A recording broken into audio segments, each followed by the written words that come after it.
What's going on, YouTube? This is SG1 Sports, and you're watching our SEC football channel. Hey guys, Jason here once again with SG1 Sports. Hey, let's do a little Alabama-Georgia comparison.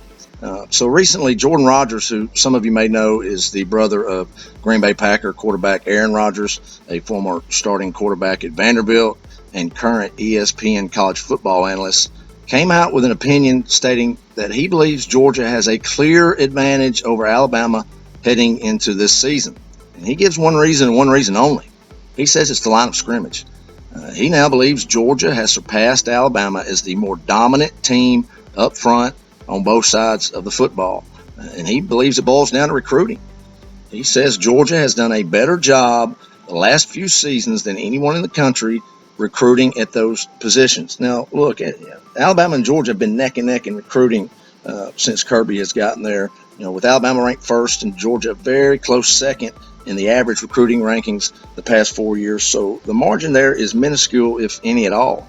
So when I first saw Rodgers' remarks, I was leaning to the side of his argument. On the surface, Georgia might very well be better up front than Alabama. However, that's on the surface and on paper. Two things stood out to me that Georgia needs to prove before I sway from Alabama. Now, the first thing is that although the recruiting since Kirby has gotten there has been on par with Alabama, the question is, can he continue to keep pace with Saban and Alabama with their player development amid the turnover of coaches? If there's one thing Saban has proven, he doesn't hiccup much when there's a transition of coaches. It's almost as if he can just plug and play with coaches.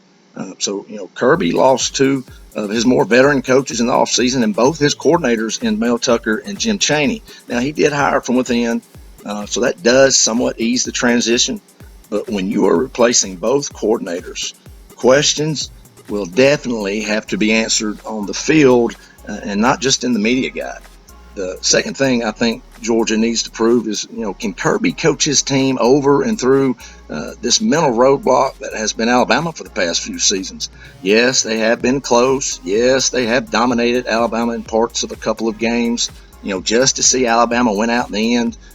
Hear Georgia fans saying, hey, we beat them on the field, just not on the scoreboard. So the second question is, can Kirby coach his team to believe that they can beat Alabama? I'm definitely of the opinion that Georgia is a major player in the SEC and national title picture. There's no doubt about that. Kirby has a strong foundation built in Athens.